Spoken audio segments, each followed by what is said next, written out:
ఆ రోజు పెళ్లి కొడుకు తల్లి పెళ్లి కూతురిని చూడ్డానికి వస్తుంది. రెండమ్మా రండి, ఇదే మా ఇల్లు, రెండమ్మా లోపలికి వెళ్దాం. అప్పుడు కాంతమ్మ ఇలా అంటుంది, రావడానికి కదా వచ్చింది, ఇక్కడ దాకా వచ్చి వెనక్కి వెళ్ళిపోతానా ఏంటి? అయినా ఈవిడెవరు ధ్వజస్తంభంలాగా ఇలా నిలబడింది? అమ్మా, నేను చెప్పాను కదా, ఈవిడే మా ఆవిడ, సుజాతకి పిన్ని.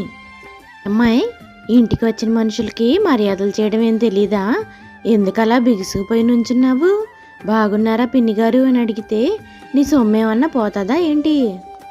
అదేమీ లేదండి, మీరు మాట్లాడుకుంటున్నారు కదా, అందుకే అలా మౌనంగా నిలబడ్డాను. ఇప్పుడు అడుగుతున్నాను కదా, బాగున్నారా పిన్ని గారు? సరే సర్లే, ఎంతసేపు ఎండలో నిలబడి మాట్లాడతారు? బాగా చెమటలు పోస్తున్నాయి, లోపలికి వెళ్దాం పదండి. అందరూ కలిసి లోపలికి వస్తారు. అప్పుడు నిర్మలమ్మ ఇలా అంటుంది, చూడండి పిన్ని గారు, ఈ అమ్మాయే మా అమ్మాయి, పేరు సుజాత. మా అమ్మాయి అని చెప్పడం కాదు కానీ చాలా గుణవంతురాలు, చాలా మంచిది, ఇంట్లో అన్ని పనులు చేస్తుంది.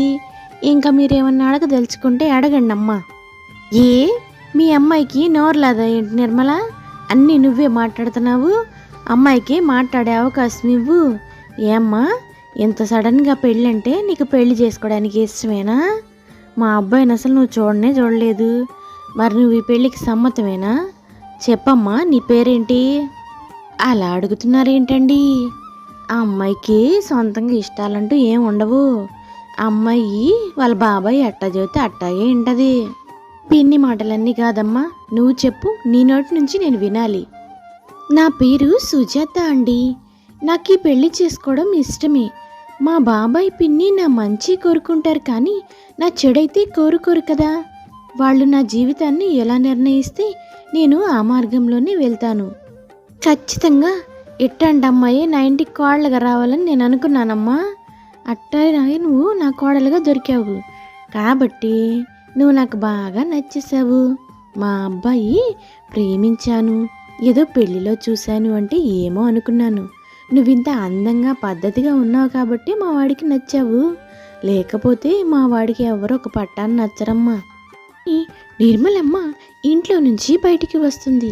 ఇంతలో సుధా కూడా కాలేజీ నుంచి వస్తుంది. ఏంటండి, ఏమీ సమాధానం చెప్పకుండా వెళ్ళిపోతున్నారు? ఇంతకీ అమ్మాయి నచ్చిందా లేదా? పిన్ని గారు, మీరు చెప్తేనే కదా మేము పెళ్లి ఏర్పాట్లు చేసుకోగలం. పిల్ల ఎవరికైనా నచ్చకుండా ఉంటుందా చెప్పు?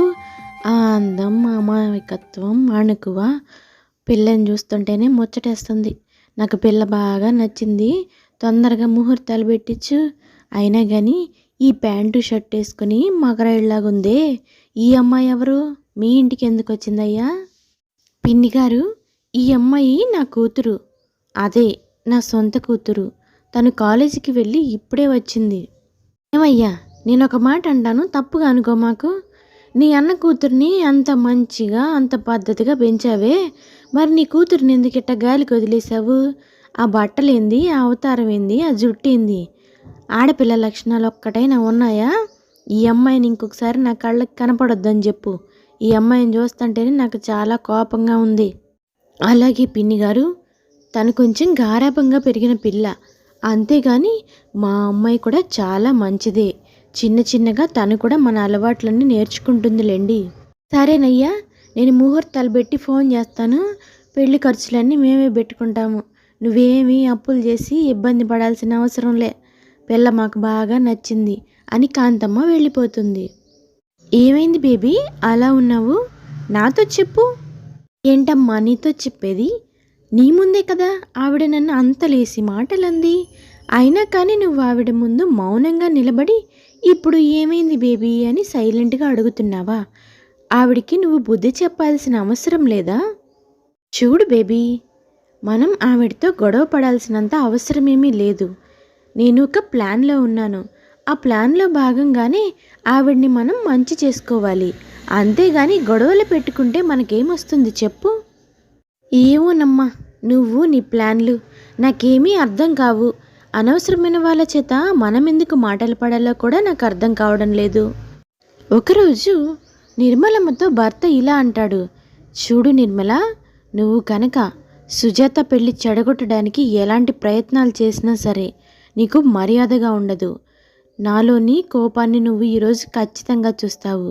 తనకి మంచి సంబంధం వచ్చింది. తన జీవితం బాగుపడ్డానికి ఆ భగవంతుడు ఒక అవకాశాన్ని ఇచ్చాడు.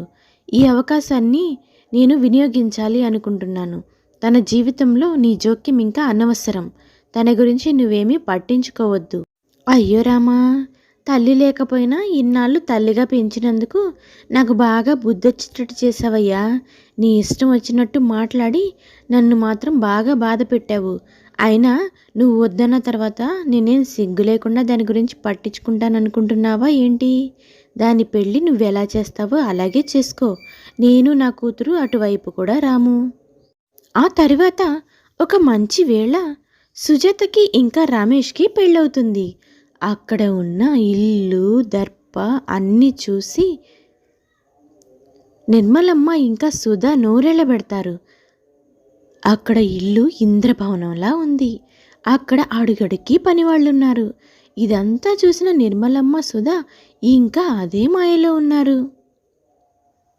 ఇక వచ్చిన తర్వాత సుధా నిర్మలతో ఇలా అంటుంది, అమ్మా ఏంటమ్మా ఇది?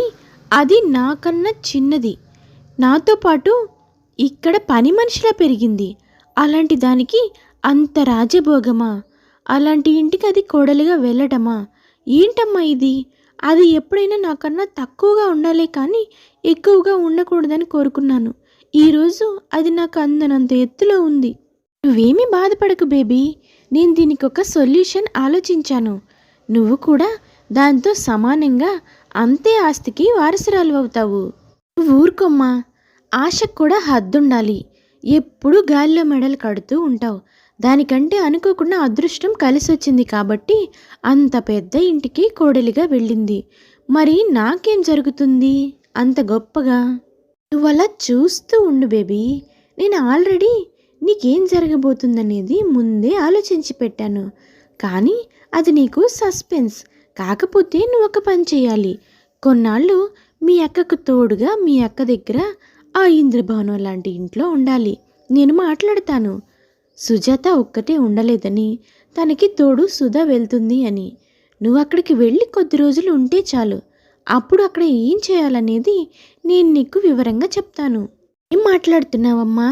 నేనేమైనా దానికి పని మనిషినా ఏంటి? దాని దగ్గరికి వెళ్ళి దానికి తోడుగా ఉండడానికి? అసలే దాన్ని చూస్తే నాకు కంపరంగా ఉంది అంటే మళ్ళీ దానికి సహాయంగా వెళ్ళమని చెప్తావేంటి? నేను చచ్చినా వెళ్ళను. బేబీ, నేను చెప్తున్నానంటే దానికి ఏదో ఒక కారణం ఖచ్చితంగా ఉంటుంది. నీ లైఫ్ సెట్ చేసే మ్యాటర్. నా మాట నమ్మి వెళ్ళి తనతో ఉండు. అప్పుడు నేనేం చెప్పాననేది నీకే అర్థమవుతుంది అని నిర్మలమ్మ ఇంకా సుధా ఇక్కడ ప్లాన్లు వేస్తూ ఉంటారు.